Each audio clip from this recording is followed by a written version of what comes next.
नमस्कार दोस्तों, स्वागत है आप सभी का एक बार फिर से टीचर सॉल्यूशन के यूट्यूब चैनल पे। सीटेट जनवरी 2024 की बात करते हैं तो आपका जो फॉर्म है सीटेट एग्जाम का 2024 का जो आपका फॉर्म है उसकी जो लास्ट डेट है वो आपकी फिर से आपकी बढ़ चुकी है। ठीक है, क्या आपकी लास्ट डेट रहेगी, इस वीडियो में हम ये बात करेंगे। और हम बात करेंगे जो लास्ट डेट के बढ़ने के साथ साथ आपका करेक्शन की जो आपकी डेट थी वो भी आपकी एक्सटेंड हो चुकी है। तो इस वीडियो में हम यही बात करेंगे कि आपकी जो लास्ट डेट है वो बढ़ के अब क्या हो गई है, और जो आपका करेक्शन है उसकी डेट क्या हो गई है, और जो करेक्शन में जो आप ऑप्शन ठीक कर सकते हैं वो ऐसे कौन कौन से ऑप्शन हैं जिनको आप सही कर सकते हैं, और वो कौन कौन से ऑप्शन हैं जिनको आप सही नहीं कर सकते, जिनका सही करने का ऑप्शन करेक्शन में नहीं खुलेगा। ठीक है, तो ये सारी जानकारी मैं इस वीडियो में आपको देने वाला हूँ। चैनल पे नए हैं तो चैनल को सब्सक्राइब कर लीजिएगा, बेल आइकन को प्रेस कर लीजिएगा जिससे कि आपके पास वीडियो के नोटिफिकेशन आते रहे। और इस वीडियो के अंदर कुछ इंपॉर्टेंट छोटी छोटी जानकारी जो आपके सीटेट के फॉर्म से रिलेटेड रहती हैं, आपकी जो कमेंट आ रही हैं वो भी मैंने देखी है, तो वो भी मैं इस वीडियो के माध्यम से आपको वो सारी जानकारी देने वाला हूं। तो चलिए फटाफट से वीडियो को स्टार्ट करते हैं। और सबसे पहले बात करेंगे जो आपकी लास्ट डेट जो आपकी बड़ी है सीटेट की, फिर से एक बार वो अब क्या हो गई है उस पर भी हम बात करने वाले हैं। तो चलिए फटाफट से वीडियो को स्टार्ट करते हैं। आज की अगर मैं अपडेट की बात करता हूं तो आपके लास्ट डेट को लेकर ही है कि सीटेट 2024 सीटेट जनवरी 2024 परीक्षा के लिए आवेदन की अंतिम तिथि एक बार फिर बढ़ा दी गई है। अब 1 दिसंबर 2023 तक आवेदन कर सकते हैं, यानी कि जो पहले आपकी 28-29 थी है ना तारीख, वो आपकी अब क्या हो गई है, वो आपकी अब 1 दिसंबर हो गई है। यानी कि अब आपकी last date CTET exam form की वो आपकी 1 दिसंबर हो गई है। ठीक है, इस बार दूसरी मर्तबा अप्लाई करने की अंतिम तिथि बढ़ाई गई है। पहले आवेदन की अंतिम तिथि 23 नवंबर थी, जिसे आगे बढ़ाकर 27 नवंबर कर दिया गया था। आवेदन प्रक्रिया संपन्न होने के बाद फॉर्म में करेक्शन की विंडो खोली जाएगी। ठीक है, पहले करेक्शन के लिए 28 नवंबर से 2 दिसंबर का समय निर्धारित किया गया था। लेकिन देखिए, जब आपकी 27 तारीख थी, जब आपकी लास्ट डेट 27 तारीख थी, तो आपकी करेक्शन की जो डेट थी वो आपकी 28 तारीख थी। ठीक है, 28 तारीख से 2 दिसंबर की। लेकिन अब लास्ट डेट आपकी क्या है, 1 दिसंबर है। ठीक है, तो 1 दिसंबर के बाद आपकी करेक्शन की डेट स्टार्ट होगी, है ना। चलिए, लेकिन आवेदन की लास्ट डेट बढ़ने के चलते इसकी प्रक्रिया अब 2 दिसंबर के बाद शुरू हो सकेगी। यानी कि आवेदन की जो आपकी लास्ट डेट है वो है आपकी 1 दिसंबर, और उसके बाद आपकी करेक्शन डेट यहाँ पे स्टार्ट होगी यानी कि 2 दिसंबर से। ठीक है, 2 दिसंबर से आपकी करेक्शन करना स्टार्ट हो जाएगा। ठीक है, तो अगर आपने अपने फॉर्म में कुछ गलती कर दी है तो वो सारी चीजें आप करेक्शन के टाइम पे सही कर सकते हो। ठीक है, और वो कौन कौन से ऑप्शन होंगे जिनको आप सही कर सकते हो, और वो कौन कौन से ऑप्शन होंगे जिनको आप सही नहीं कर सकते, वो भी मैं इस वीडियो में बात करने वाला हूँ। तो चलिए, सबसे पहले हम बात करेंगे कि वो कौन कौन से ऑप्शन हैं जिनको आप करेक्शन के टाइम पे सही कर सकते हो। आइए फटाफट से देखते हैं। चलिए, तो ये है वो सारे ऑप्शन। अभ्यर्थी एप्लीकेशन फॉर्म की इन डिटेल में करेक्शन कर सकेंगे। ठीक है, कौन कौन से आप करेक्शन कर सकोगे, अपना नाम, अगर आपने अपने नाम में कोई स्पेलिंग गलती कर दी है तो आप उसको करेक्शन के ऑप्शन में जाके ठीक कर सकते हो। और करेक्शन का ऑप्शन कब आएगा, जब आपकी फॉर्म की लास्ट डेट खत्म हो जाएगी, यानी कि 1 दिसंबर के बाद, यानी कि 2 दिसंबर से आपका करेक्शन स्टार्ट हो जाएगा। ठीक है, पिता के नाम में यानी कि अपने फादर के नाम में अगर आपने कोई गलती कर दी है स्पेलिंग में तो आप वो सही कर सकते हो। माता के नाम में यानी कि आपकी मदर का जो नाम है उसमें स्पेलिंग में कोई गलती कर दी है वो सही कर सकते हो। डेट ऑफ बर्थ अगर आपने गलत डाल दी है तो वो भी आप सही कर सकते हो। श्रेणी यानी कि SC ST OBC general EWS या फिर PH कैंडिडेट, इनमें भी अगर आपने कोई गलत चुन लिया है वो भी आप ठीक कर सकते हो। सबसे बड़ी बात, पेपर 1 पेपर 2 चुना गया पेपर, यानी कि अर्थात पेपर 1 पेपर 2, पेपर 1 पेपर 2 यानी कि मान लीजिए किसी बच्चे ने पेपर 1 चूज किया है, ठीक है, और उसने पेपर 2 चूज नहीं किया। ठीक है, और किसी बच्चे ने सिर्फ पेपर 1 चूज नहीं किया है, ओनली पेपर 2 चूज किया है, तो अब उसको याद आएगा यार इससे अच्छा तो मैं दोनों पेपर ही दे लूं, है ना। तो इस कंडीशन में क्या होगा, करेक्शन में आप ये भी सही कर सकते हो। मान लो अगर आपने कोई भी एक पेपर चूज किया है तो आप दोनों पेपर का ऑप्शन यानी कि बोथ बोथ का ऑप्शन भी अब करेक्शन के टाइम पे आप सिलेक्ट कर सकते हो, अगर आपने सिर्फ एक ही पेपर चूज किया था। ठीक है ना, तो वो सारी चीजें हैं। पेपर 2 के लिए विषय, यानी कि आपने पेपर 2 के लिए जो विषय होता है, यानी कि एक होता है SST और एक होता है आपका मैथ्स यानी कि साइंस, है ना। तो अगर आपने इसमें भी गलती कर दी है कि आपका मैथ है लेकिन आपने SST ले लिया, या आपका SST आपने मैथ वहां पे चूज कर लिया, तो ये भी आप करेक्शन के टाइम पे अपना पेपर ऑप्शन मतलब अपना सब्जेक्ट चेंज कर सकते हो। ठीक है ना। भाषा 1 और भाषा 2, यानी कि आपने लैंग्वेज की अगर मैं बात कर लूं, लैंग्वेज अगर आपने हिंदी इंग्लिश जो भी आपको लेनी थी, फर्स्ट में कोई सेकंड में कोई, तो आपको अगर अब लग रहा है कि नहीं यार मुझे फर्स्ट में ये वाली लैंग्वेज रखनी चाहिए थी और सेकंड में ये, तो वो भी आप वहां पे करेक्शन के टाइम पे लैंग्वेज अपने पेपर की अपनी चूज कर सकते हो। पेपर की लैंग्वेज नहीं, उस अपने सेक्शन की लैंग्वेज। ठीक है, चुना गया। पत्राचार का पता यानी कि अपना एड्रेस, उस संस्था, कॉलेज, विश्वविद्यालय का नाम यानी कि अपना एड्रेस भी आप चेंज कर सकते हो, अपनी जो यूनिवर्सिटी, कॉलेज जो भी आपने वहां पे डाला है, अगर गलत डाल दिया है, उसका पिन कोड गलत डाल दिया है, तो वो भी आप वहां पे अपना ठीक कर सकते हो। जहां से उसने अपनी बीएड डिग्री, प्रारंभिक शिक्षा में डिप्लोमा आदि यानी कि अगर आप डीएलएड वगैरह भी किया है तो वो भी आप चेंज कर सकते हो, है ना, आदि प्राप्त किया है। आवेदन में सुधार की यह सुविधा, ध्यान से सुनिएगा, आवेदन में सुधार की यह सुविधा केवल एक बार की जाएगी, यानी कि आप एक बार ही करेक्शन कर सकते हो। अगर आपने एक बार करेक्शन कर दिया तो दोबारा फिर से करेक्शन का ऑप्शन आपको नहीं मिलेगा, वो ऑप्शन आप वहां से हट जाएगा, ठीक है। तो एक ही बार जब आप करेक्शन करने बैठो तो जो जो गलतियां आपके फॉर्म में हैं वो सारी उसी टाइम सारी सही कर देना। ऐसे नहीं कि आपने मान लो आपके फॉर्म में 2 गलतियां हैं, ठीक है, और आपने एक गलती तो ठीक कर दी, दूसरी नहीं करी, और फिर आप सोचेंगे कि अब दूसरी कर देता हूं, तो नहीं, आपको एक ही टाइम पे जितने भी आपके फॉर्म में गलतियां हैं वो सारी ठीक कर लेनी है, ठीक है।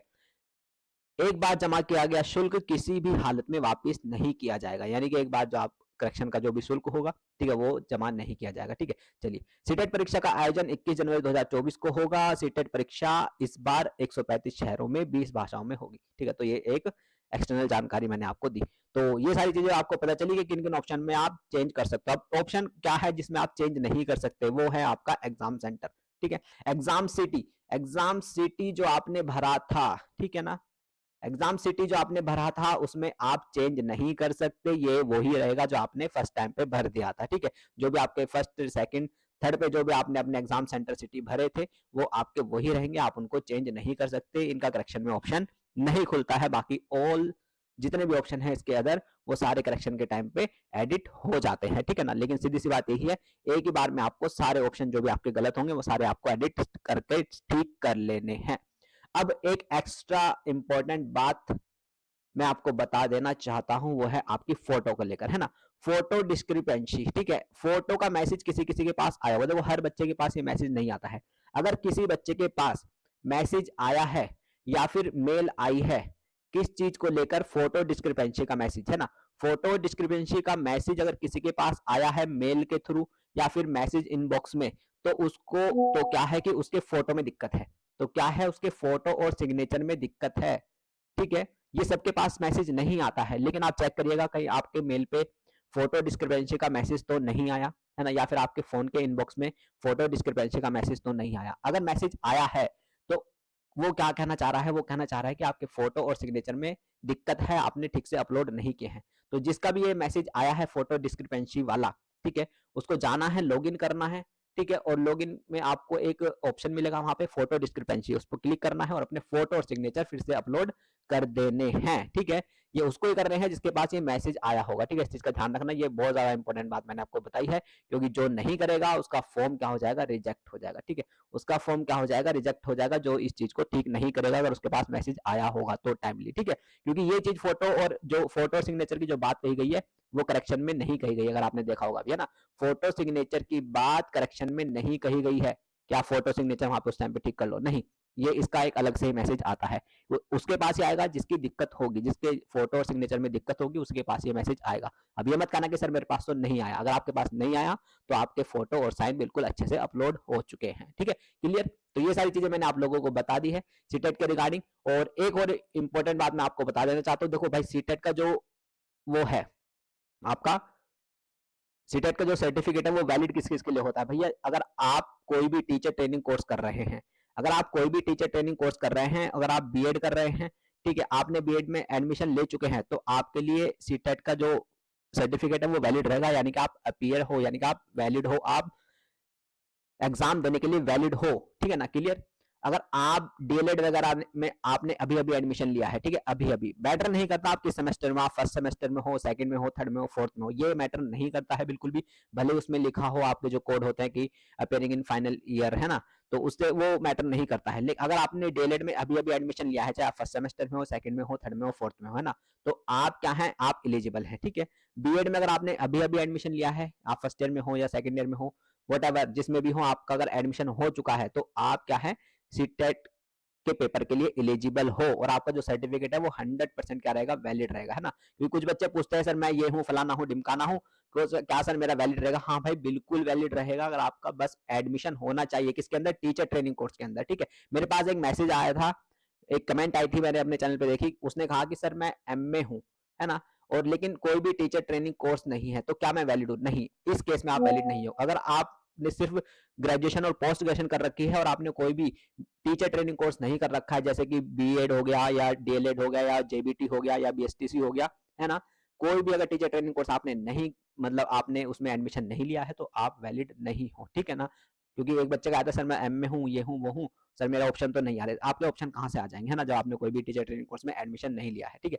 तो आपका टीचर ट्रेनिंग कोर्स में एडमिशन होना चाहिए, चाहे वो आज ही हो, अभी हो चुका हो, तब भी आप वैलिड हो, ठीक है। तो आज का डेट है आपके पास, आज 29 तारीख है, आज का दिन है, कल का दिन है और परसों का दिन है, यानी कि 3 दिन अभी आपके पास है। तो जिसने भी फॉर्म नहीं भरा है और वो किसी भी टीचर ट्रेनिंग कोर्स में एडमिशन ले चुका है, तो भैया अपना फॉर्म भर दीजिएगा। 3 दिन अभी बाकी हैं, अभी बहुत टाइम है, इसलिए आप 3 दिन में फॉर्म आराम से भर देंगे।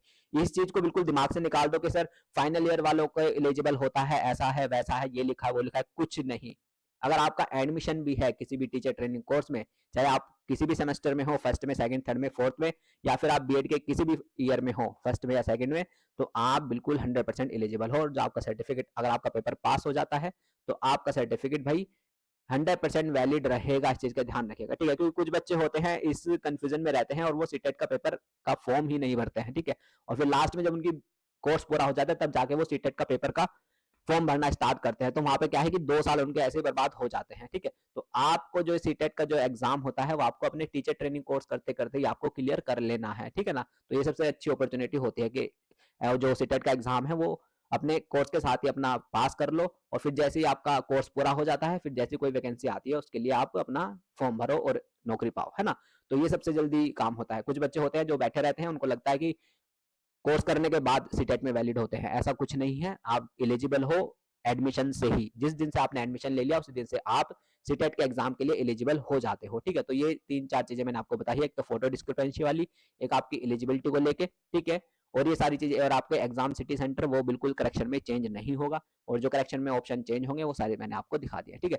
तो ये सारी चीजें मैंने आपको बता दी है। वीडियो अच्छी लगी हो तो लाइक करिएगा, ठीक है, अपने फ्रेंड के साथ शेयर करिएगा। और जिसने अभी तक फॉर्म नहीं भरा है और आप एडमिशन ले चुके हो किसी भी टीचर ट्रेनिंग कोर्स में, तो आप अपना फटाफट से सीटेट जनवरी 2024 का फॉर्म भर दीजिएगा, ठीक है। और आपका जो पेपर होगा भाई वो ऑफलाइन होगा, सबसे बड़ी बात तो ये, आपका जो पेपर होगा वो ऑफलाइन होगा, ठीक है। और तैयारी बढ़िया रखेगा, कुछ ज्यादा हार्ड पेपर नहीं आता है। अगर आप प्रीवियस ईयर भी कर लेंगे ना, तो तब भी आपका easily paper CTET paper 1 paper 2 easily pass हो जाता है, ठीक है। तो चलिए बने रहिएगा चैनल पे और खुश रहिएगा, अपना ध्यान रखिएगा। वीडियो अच्छी लगे तो लाइक करिएगा और सब्सक्राइब करिएगा और वीडियो को शेयर करिएगा। थैंक यू, नमस्ते, टाटा, बाय बाय।